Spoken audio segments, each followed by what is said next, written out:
a great deal of pleasure to introduce to you George Johnson, a man who needs no introduction, a man who is known far and wide for his after-dinner talks, a man who on every occasion has given the best that he has. I give you George Johnson. Sure, everybody knows George Johnson, and it's certainly true that George is known far and wide for his after-dinner talks, because George bores everybody stiff, has for years.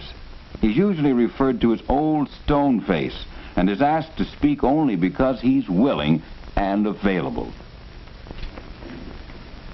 Some of the people of Africa are tall, others are very short. Some are fat, some are thin.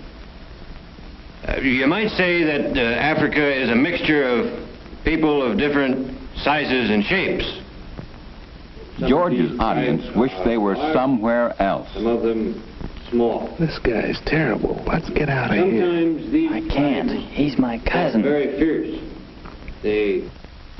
The trouble with George is he isn't interesting. His topic is interesting, but he doesn't put it across. Now here's a young speaker who is really in demand, because he is interesting.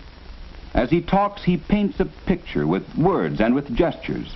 He leads his audience by the imagination until they almost believe they see the scene he describes. Some of the people of Africa are very short, while some others are very tall. Some of them are fat and others are thin. You might say Africa is a mixture of peoples of different sizes and shapes.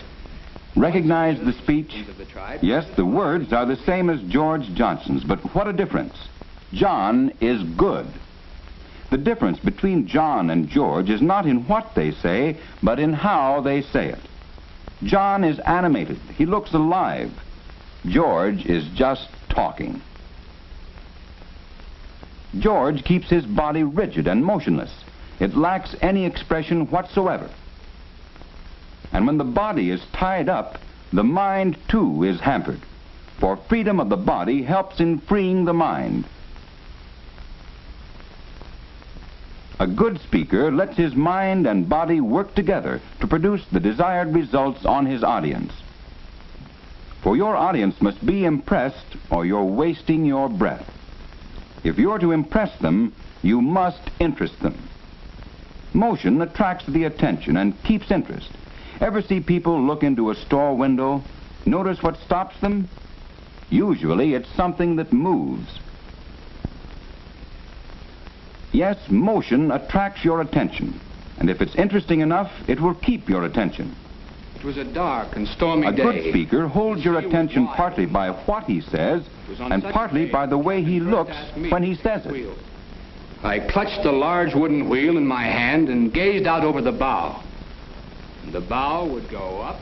Suppose you can't see him, but only hear what he has to say. And over and down. And soon my stomach likewise was going up. Yes, he's lost a lot of his punch. It was a bad day. A good speaker should be seen as well as heard. The average speaker, such as you and I, is usually afraid to make use of bodily motion in making a speech. He fears he will look foolish, unnatural, and affected. So he feebly waves a finger now and then to indicate that he's still alive, and lets it go at that.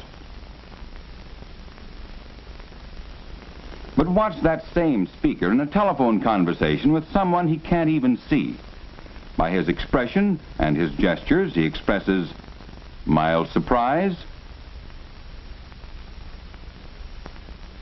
mirth,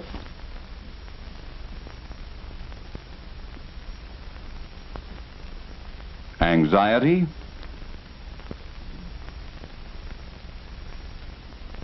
and even anger.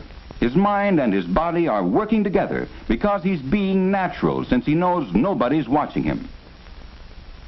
Watch a pair of ladies discuss a new spring outfit. If you think gesturing is unnatural, they're so interested in what they're talking about, they've forgotten someone might be watching them.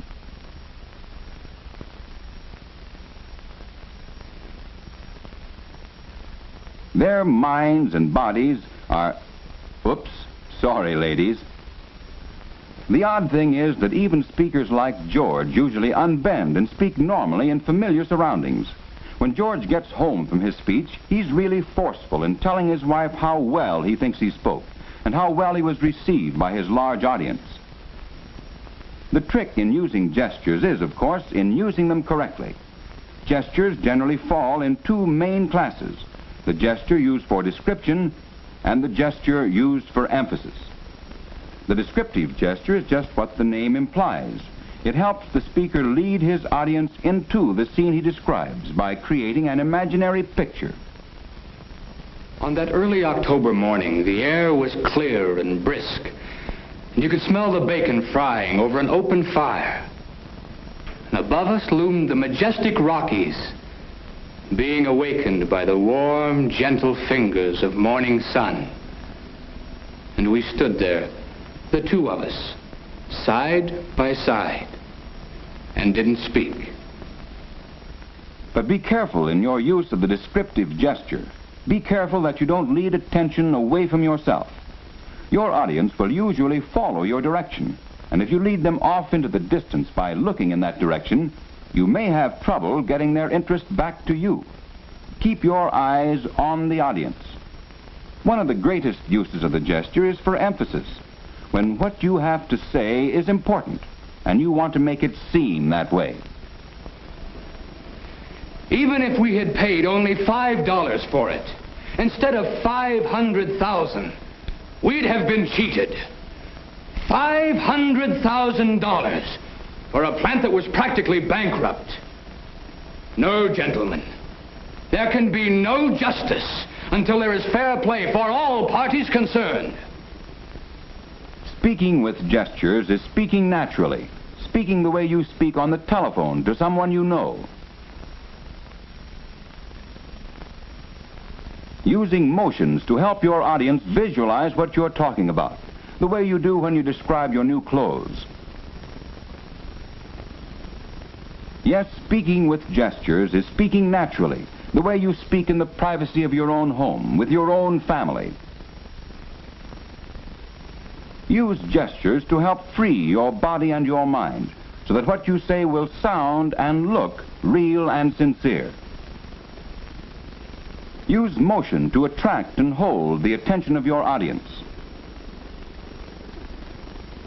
Yes, you too can be an interesting speaker, one whom people will want to hear, about whom people will say, "This fellow's good."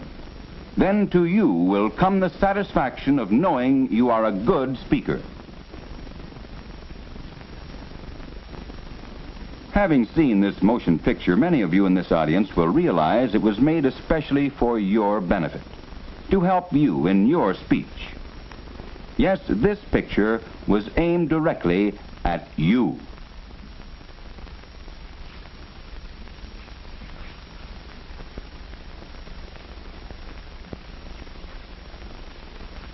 And you may go home and look in your mirror and say to yourself that with a little practice in the use of gestures, you might be the speaker you always thought you were. It doesn't make any difference whether they're tall or short.